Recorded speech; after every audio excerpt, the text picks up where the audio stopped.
kooxda Wagner oo si toos ah uga amar qaadata Kremlin-ka ayaa noqotay aaladda ugu muhiimsan ee Ruushka ku xasilisay saameynteeda Afrika, iyagoo adeegsanaya shirkado ganacsi, diyaarado gaar loo leeyahay iyo xiriiro sarsare.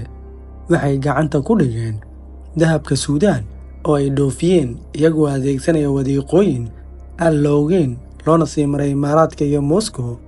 qaybta labaad ee taxaniina la magac baxay dahabka la xaday, waxaan daaha kaga qaadaynaa xiriirka mugdiga ku jira ee u dhexeeya kooxda Wagner, dowladda Suudaan iyo shirkado ku sugan Imaaraadka Carabta.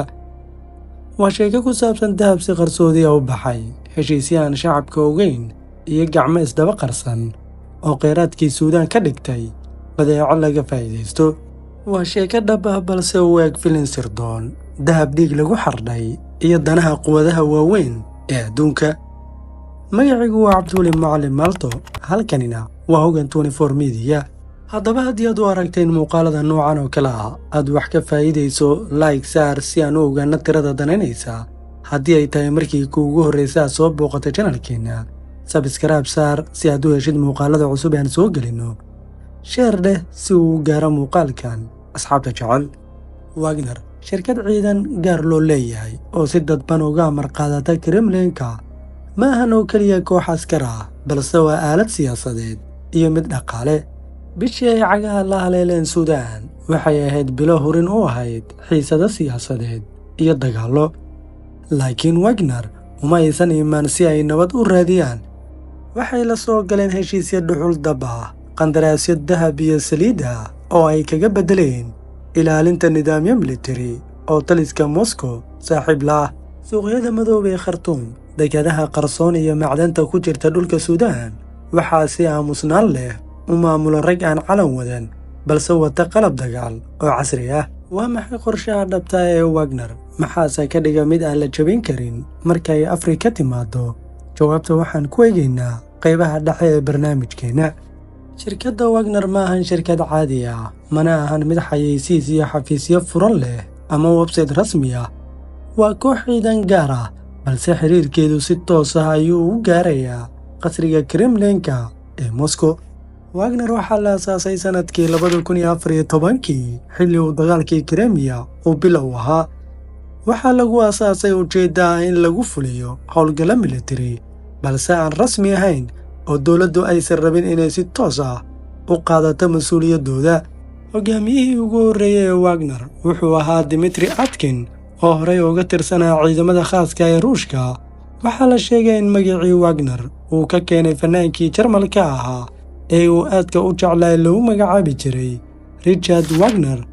laakiin xoogga dhabta ee kooxda wuxuu ka yimid ninka lagu magacaabay Yevgeny Prigozhin, kaas oo ahaa ganacsade si gaar ah ugu dhow madaxweyne Putin.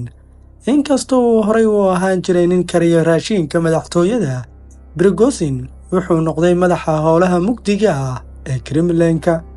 kooxda Wagner waxay si dadban uga amar qaadataa wasaaradda daafaca Ruushka.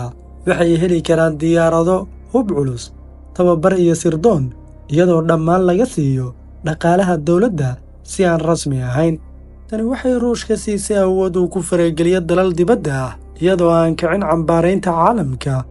markii kooxdan ay gasho dagaal, Moscow waxay oran kartaa ma ahan ciidankeena rasmiga ah. kooxdan waxay noqotay aalad qarsoon ee dowladda Ruushka wax ku burburiso waxna ku qabsata, islamarkaana dhaqaalaha ay ka soo saarta si toos ah ugu noqdaan kooxda iyo xulufadooda Kremlin-ka. laga bilaabo Ukraine ilaa iyo Suuriya ilaa iyo koonfurta Suudaan, kooxda Wagner waxay noqotay hooska dagaalka ee Ruushka, ahna mid aan calan wadan balse wadata qorshe siyaasadeed.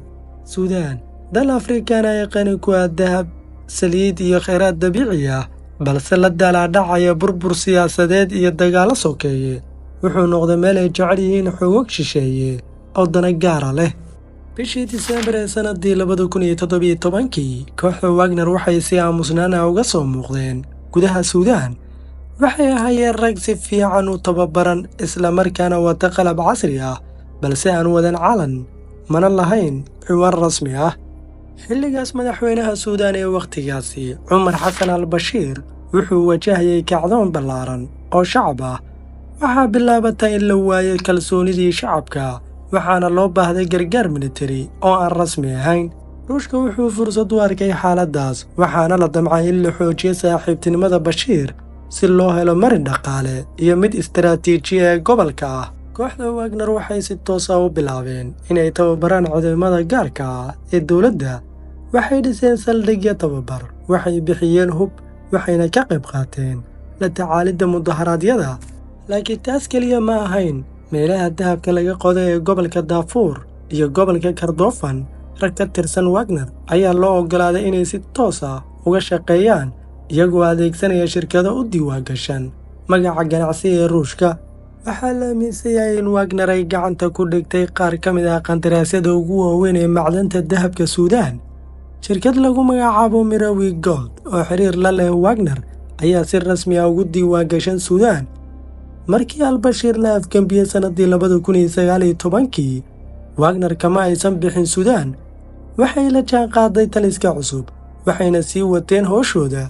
waxay taageero militari u fidiyeen ciidamadii RSF ee hogaaminaya dagaalkii sokeeye, iyagoo adeegsanaya diyaaradahooda qaaska ah, sirdoonka Ruushka, xirfado dagaal oo ay ku caanbaxeen. kooxdani waxay qabsadeen wax ka badan dhul, waxay qabsadeen istaraatiijiyadii Suudaan, macdanta, saliidda, ganacsiga iyo hubka, iyo xiriirka siyaasadeed ee gudaha iyo dibaddaba. Suudaan maanta waa meel ay ku tartamayaan quwadaha adduunka, laakiin Wagner waxay durba cagta dhigtay halkii ay danaha Kremlinka ka fushan lahaayeen danahooda. markuu dagaal iyo qalalaasa yimaado, inta badan dunidu way ka carartaa, laakiin kooxda Wagner halkaas ayay u socotaa.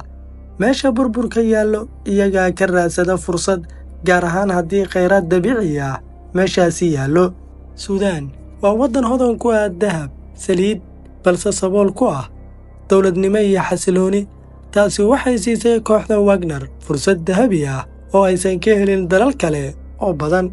sanadkii 2017, markii xiriirka Ruushka iyo Suudaan uu sii xumaaday, Kremlinka wuxuu ku dhiiraday inuu ciyaaro ciyaar cusub, mid aan toos ahayn balse saameyn badan leh. kooxda Wagner ayaa loo diray sidii loo fulin lahaa heshiisyo dhaqaale iyo mid militari. mid ka mid ah qandaraasyadaas ugu waaweyn waxay ahayd Mirawi Gold, shirkad u diiwaangashan Ruushka balse si toos ah ugu xiran Wagner. shirkaddan ayaa heshay rukhsad ay ku sifayn karto, kuna dhoofin karto, islamarkaana ku iibin karto dahabka laga helo gobollada Darfur iyo Kordofan iyo deegaano kale. sida laga soo xigtay warbixinno sirdoon iyo baaritaanno caalami ah, Mirawi Gold waxay si toos ah ugu shubtay lacagaha ee ka heshay dahabka suuqa madow, taasoo lagu taageeray howlgallo militari oo Ruushka u lahaa.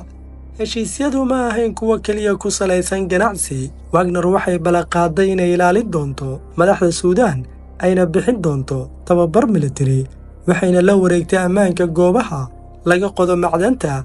taa beddelkeeda waxay heleen xorriyad buuxda ay ku maamulaan kheyraadka dabiiciga ah. laakiin heshiiskaas dahab keliya ma ahayn. waxaa jira warbixinno muujinaya in kooxda Wagner lagu abaalmariyey qandaraasyo ku saabsan saliidda ee ku taalla gobolka Blue Nile ee waqooyiga Suudaan, si gaar ah meelaha xuduudda u dhow dhinaca badda cas. shirkado Ruush ah oo magacyo kala wata balse isla xiriirkaas la leh Wagner ayaa loo oggolaaday sahmin iyo heshiisyo caalami oo baaris saliid ah. dad badan ma oga, balse heshiisyadan waxaa saxiixay saraakiil sare oo doonayay inay sii joogaan xukunka kursiga, iyagoo adeegsanaya awoodda Wagner. dahab, saliid iyo awood militari waa saddexda tir ee kooxda Wagner ku taagan tahay Afrika. Suudaanna waxay ahayd meel tijaabo oo loogu beddelay dahabkii dhiig. ma ahayn heshiis rasmi ah oo dowladeed, balse wuxuu ahaa isfaham hoose oo dulmiyey shacabka Suudaan una adeega dana shisheeye. Wagner waxba kama aysan xadin, balse waxay heleen wax walba iyagoo adeegsanaya qalab militari, heshiisyo qarsoon iyo madax doonaysa badbaado shakhsi ah. haddaba haddii aad ka heshay muuqaalkan, fadlan like saar, sabskraibna dheh adigoo gambaleelka furanaya si aad u heshid muuqaalada cusub ee aan soo gelina. hana hilmaamin inaad asxaabtaada la wadaagtid adigoo sheergaranaya muuqaalkan. mahadsanid.